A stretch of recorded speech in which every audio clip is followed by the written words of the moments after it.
a story of little Loamy Wise, how she became deluded by John Lewis's lies. He told her to meet him down by Adams Spring. Some money he would bring and some other fine thing. Then fool like she met him at Adams' Spring. No money he brought her nor other fine thing. No money to flatter the case. We'll go and get married, there'll be no disgrace. John Lewis, please tell me your mind. Do you intend to marry me or leave me behind? Little Loamy, I'll tell you my mind. My mind is to drown you and leave you behind. Please pity our baby and spare me my life. I'll go home a beggar and won't be your wife. He hugged her, he kissed her, he turned her around.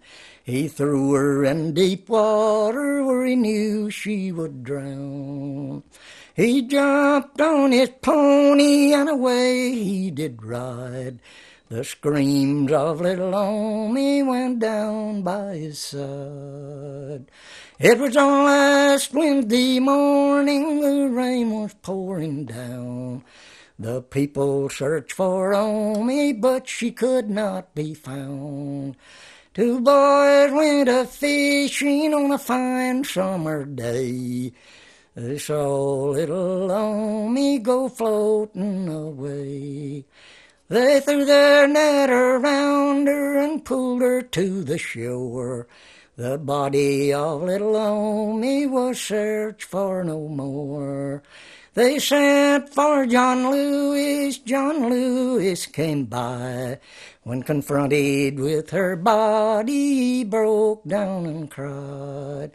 You can shoot me, you can hang me, for I am the man. I drowned a little Loamy in yonder's old mill dam. My name is John Lewis, my name I'll never deny. I drowned little Loamy, I'll never reach the sky. Title is Right to Life. A woman is not a pear tree thrusting her fruit in mindless fecundity into the world. Even pear trees bear heavily 1 year and rest and grow the next. An orchard gone wild drops few warm, rotting fruit in the grass, but the trees stretch high and wiry, gifting the birds 40 feet up among inch-long thorns, broken atavistically from the smooth wood.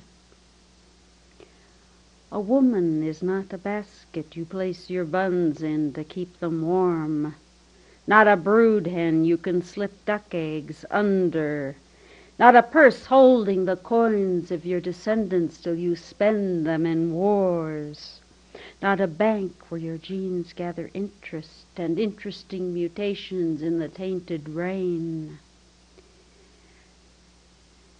You plant corn and you harvest it to eat or sell. You put the lamb in the pasture to fatten and haul it in to butcher for chops. You slice the mountain in two for a road and gouge the high plains for coal, and the waters run muddy for miles and years.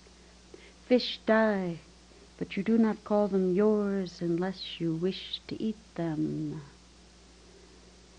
Now you legislate mineral rights in a woman. You lay claim to her pastures for grazing, fields for growing babies like iceberg lettuce. You value children so dearly that none ever go hungry, none weep with no one to tend them when mothers work, none lack fresh fruit, none chew lead or cough to death, and your foster homes are empty. Every noon the best restaurants serve poor children steaks. At this moment, at 9 o'clock, a partera is performing a tabletop abortion on an unwed mother in Texas who can't get Medicaid any longer. In 5 days she will die of tetanus, and her little daughter will cry and be taken away.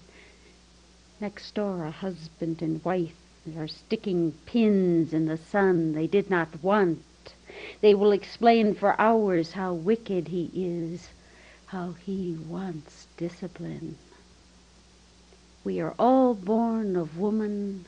In the rose of the womb we suckled our mother's blood, and every baby born has a right to love like a seedling to sun. Every baby born unloved, unwanted, is a bill that will come due in 20 years with interest. A pain that will beget pain, an anger that must find a target. A decade downstream, a child screams, a woman falls, a synagogue is torched, a firing squad is summoned, a button is pushed, and the world burns. I will choose what enters me, what becomes flesh of my flesh. Without choice, no politics, no ethics lives. I am not your cornfield, not your uranium mine, not your calf for fattening, not your cow for milking. You may not use me as your factory. Priests and legislators do not hold shares in my womb or my mind. This is my body. If I give it to you, I want it back. My life is a non-negotiable demand.